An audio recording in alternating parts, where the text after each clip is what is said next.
Lipaso lia bamamato ya basi na tango ya kubota to césarienne yango nde Dr Clovis Mokoko Makita wazali bongo gynécologue na l'hôpital Lonene ya camp militaire ya Kokolo na Kinshasa akolimbola na linaka na biso munganga nasala nini na Fatuma Kalala Alimasi tolanda bongo.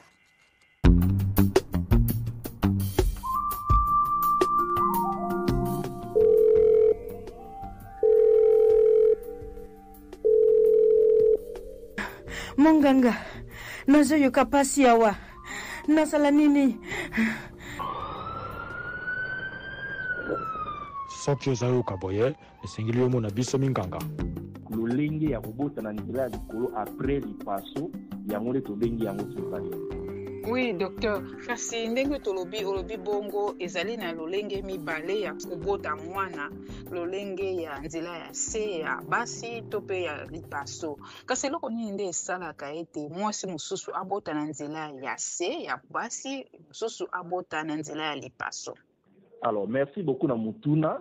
Lokola tozali kolobela oyo etali lolenge ya kobota na nzela ya lipaso.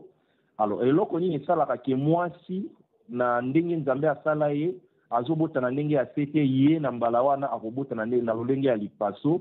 Alors tozali na ba oyo tobengaka ba indication ezali lokola mwa bakokoso moko eyaka pendant que mwasi azwi zemi bandi kokola ti ekomi na tango ezaki abota kokoso moko boye koki kosalema olie abota na ndenge ya se pesi baminganga mayele, pesi baminganga prudence de façon ezaki o mama a souffrir te ou bien mwana a souffrir te bakei na lolenge ya lipaso. Alors bakokoso wana ezali bakokoso o etali beaucoup plus na lolenge na epai ya mama. Tozali bakokoso o etali epai ya mama ekoki kozala par exemple bassin ya mama ekoki kozala moke parce qu'il faut koyeba ngo ke nzambe na ndenge asala mwasi na ndenge asala bassin na ye mwana soka linga bima il faut aleka na nzela ya mama.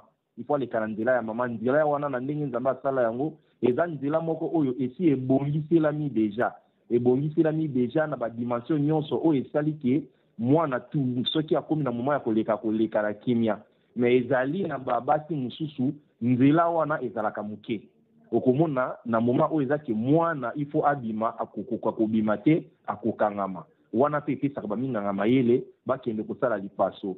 Et côté mususu na côté ya mama ekoki kozala ke azali na maladi moko boye oyo ko permettre yete na moma ya kobota abota na ndenge ya kimia. Par exemple ba maladi ya motema, ba maladi ya barin, munganga koyi komona ke note na kobota ya mama soki totiki ye ekopesa ye likama na niveau ya nzoto na ye tokoki kotika ye abota na ndenge ya sete il faut tokende na ndenge ya césarienne. Ezali pe na makama mususu ekoki kozala bakokoso mususu koyi kozala na niveau ya matrice ya mama. Ekoki kozala par exemple ba matrice na ye tondami na ba miome ebele eke nduma moko ya miome ekangi nzela na esika mwana aleka mwaye pe mwana aleka eza te olie ya koexpose mama tokoloba te soki toyebi keno tokita mama boye ekopasola ye matrice tokobotisa ye na ndenge ya lipaso eye kosala keno mwana akobima na ndenge ya likolo. Alors tozali pe na bakokoso mususu oyo etali ye moko mwana na ekoleleli na ye na kati ya libumu ekoki pe kosala ke na moma moko boye pasi ya kobota ebandi na moma ndenge baminganga bazosala mwana wana amoni ke kaka eleki azobima te akoti na souffrance oyo tobengaka souffrance fétale. Alors munganga koyi kozwa mayele alobi te soki nalobi natika mwana oyo ti na ntango akobima mwana mabe ekokomela ye. Alors ekozala malamu te mama oyo amoni pasi ya kobatela zemi pendant 9 mois eke akomi na suka boye mwana wana abimi lisusu asimbi ye te ekesaka pasi mingi na motema. Docteur akoloba te, munganga akoloba te, awa ifo tozwa mayele mususu baleki na ndenge ya lipaso bapesi mama na mwana na ya simbi. Ekoki pe kozala na makambo oyo esalaka ke mwana azala malamu na kati ya matrice ya mama. Ezali bongo par exemple placenta oyo tobengaka kopi ya mwana. Kopi wana nde esalaka kino te mwana alia. Ekoki pe kozala lokola mai oyo ebatelaka mwana liquide amniotique. Kopi ya mwana soki evandeli mwana liboso yango pe epesaka kino te tokoki kotika te mama akota na travail soki te parce que kopi wana lokola ekangi mwana koleka te nde epesaka pe munganga mayele toleka na nzela ya lipaso. Alors ezali na makambo pasi ya kobota pe bandi malamu eza kokende mais na moment moko boye tomoni pasi ya kobota ekomi kosala mwa kokoso bakokoso mingi mpe eyaka na ndenge ya pasi ya kobota. Par exemple na pasi ya kobota eza lisusu malamu te, mwasi ayaki mpo abota tolobaka yango mwasi oyo aye kobota akoki komona sanza mbala mibale te. Soki amonaki sanza na butu ya lelo seke lobi kuna akoki komona lisusu sanza te, il faut abota. Or ezali lisusu na bakokoso mosusu ekoki kokoma tozomona ke azowumela ayaki kobota me azowumela. Par exemple apasi ya kobota ezali malamu te ou bien nzela mwana po abima ezali malamu te, yango mpe epesaka baminganga mwa nzela mpona koyeba ndenge nini ya kozwa badecision ya kokende kobotisa mama na ndenge ya lipaso. Dr Matondo mingi na ndenge oyo yanoli biso na eloko ni etindaka bino baminganga aboleka na lipaso oyo ebengamaka na français césarienne.